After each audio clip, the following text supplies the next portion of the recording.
Welcome to Meet the Teacher Night featuring Jessica Boston, Cindy Langolier. and Brian Coleman. So I'm Cindy Langolier. If you need to get a hold of me, you can email me at langolier@mentorschools.org. This is my 21st year teaching science at Mentor High School. I've taught chemistry, I've taught biology, life science, earth biological sciences. I'm certified in comprehensive science, so I've taught a lot of different science classes. My undergrad is actually in landscape horticulture from Michigan State, and I got my master's degree in education from Kent State. I'm Brian Coleman. I've worked with Cindy here for 7 out of my 8 years here of teaching as an intervention specialist at Mentor High. Best way to contact me is at my email of coleman@mentorschools.org. My undergrad I received at The Ohio State University in special education, and my master's degree I received from Akron in administration. I'm working with her 4 mods out of the day to help modify and differentiate content for students to have them meet the content at their level. and I am Jessica Boston. You can reach me at boston@mentorschools.org. This is my 3rd year at Mentor High School and my first as an intervention specialist. Previously, I taught social studies in Denver. I taught econ, government, world history, and American history. I received a bachelor's degree in anthropology from The Ohio State University and my education degree from Wheeling Jesuit University. Langolier again. This is what our Schoology page looks like. If you look over here on the right, you will see the stuff that's upcoming in class, and it usually shows about a week and a half to 2 weeks in here. If you want to see more than that, you can click on the calendar and look ahead a little bit more. Over here, we're going to look down here at the Intro to Bio first. This is our first unit that we're going to do, and I just want to take you into this unit so you can see what the kids see.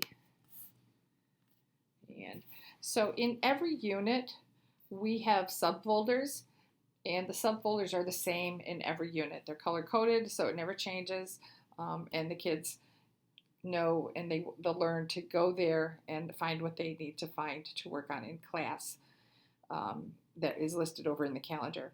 There's always the unit planner and the learning goals. Those are like the course objectives. The kids really won't need to visit that very much.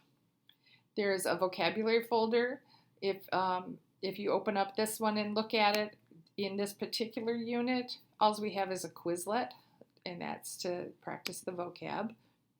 One of the ones that they'll use a lot is this one called PowerPoints and Notes. A lot of times the kids are like, where do I find the PowerPoint? And we'll say, well, let's check the PowerPoint folder. And so for this first unit, we have the PowerPoints in here. And if there's guided notes that go with it, that document will usually be posted in here also. Then, if we go back, this one is station rotation. This is the only one that isn't always in there. If there is a station rotation in the unit, this folder will be there. If there's not, that folder won't be there. There's always a labs and activities folder. And for this one, you can see there's a graphing lab that's coming up.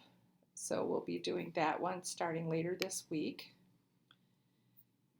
We also have a handouts and worksheet. If your child is at home and says, oh no, I forgot what the homework is, or where do I find this? If you look at the calendar and it says there's a worksheet, you'll find it here in the handouts and worksheets. Now, most of our work is digital. We don't use very much paper in class anymore. We started that initiative a couple years ago, actually, before the pandemic. And most of their worksheets and handouts are pushed out as a Google Doc through Schoology. It's really pretty awesome. We've loved using them because when the student opens it up, it immediately opens a copy that is just for them. They don't have to put their name on it. As soon as they open it, it is shared with me and the co-teacher. And it's also immediately turned in when they open it. So they can still work on it. It's a live document. But that way they can't lose it. So that's been really, really helpful in terms of work being turned in. There's a folder for videos and video guides. That happens to be empty in this unit. We don't have a video that goes with this unit. And then the next folder is the one that has the review and the study help. And if you look at this folder, right now there's only 2 things in there. It's 2 different sets of review games. These other things are not pushed out to the students yet.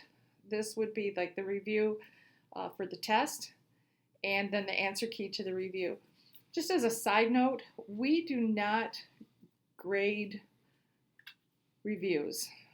So we think, the student at this point, they're 15 years old, and they should be reviewing because it helps them, not for points. So we give them the test reviews, and usually after they've had about a day to work on them, we actually release the answer key to the test review. And it's up to the student at that point to check their answers and see how they did, because we do want them to study the correct information, so that way if they didn't have something right in their test review, they have the correct answers. But accountability-wise, what we do when we post their test grade in Infinite Campus, we will also post a comment, and the comment will refer to how much of the test review they did. For example, it might say something like, only completed 2 questions in the test review, or did not attempt the test review. Or it might say something like, great job, did the whole test review. So that lets you as parents know the relationship between how much they did of the test review and their score. And then there is one more folder that you won't see right now in your child's Schoology. It's the test and quizzes folder. That is not pushed out yet. That doesn't get opened until test day. So after that, let's go back up to the red folder. And inside the red folder, I just jumped past it. Inside the red folder, we have a document that is called Classroom Information. And this happens to be the one from one of the classes I teach with Mr. Coleman. So in here, it kind of describes what we're doing in class. The textbook, we don't actually hand out textbooks unless they have a plan that requires it, then they will get assigned a textbook. But the online copies are available in the red folder.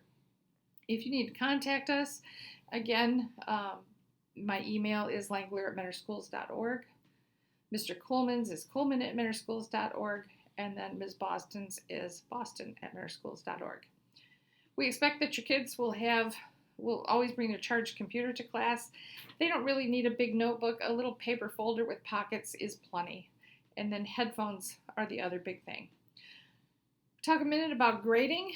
Their grade is in 2 different categories. 80% of it is based on the actual objectives for the course. So the stuff that shows us what they know about the content. The tests, the quizzes, reports, presentations, things like that. Those make up 80% of their grade. We try to structure the class so if your student is someone who struggles on tests, labs and the other things help them out. So we put those in this 80% category. So if they struggle on tests and they struggle with test taking, they have the opportunity during labs to take their time, really look up the answers, ask for help, and they can get a higher score, and that helps offset lower test scores. The other 20% of their grade is based on what's called course supports, and that's the stuff that helps them learn.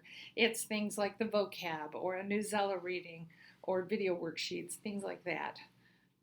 And that takes up 20%. The grading scale in class is your basic 10% grading scale, just like most classes.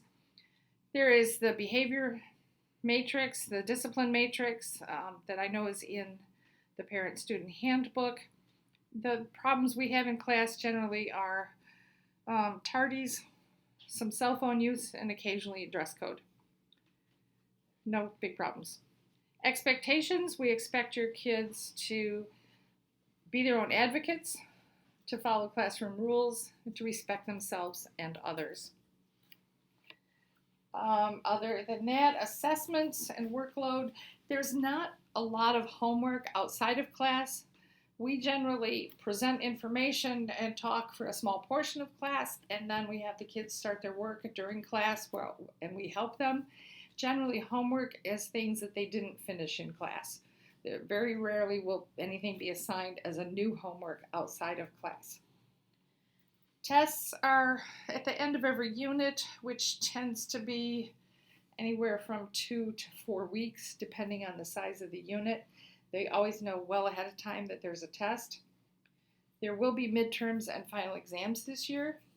And then biology also takes the air test in the spring. Other than that, I think that's the big stuff that's going on. Again, feel free to email us anytime if you have questions or concerns. If you ever don't hear back from us within 24 hours, shoot us another email because it probably just got lost in the great email shuffle. But we're so happy to start this year with your student, and we're looking forward to a great year. Have a good evening.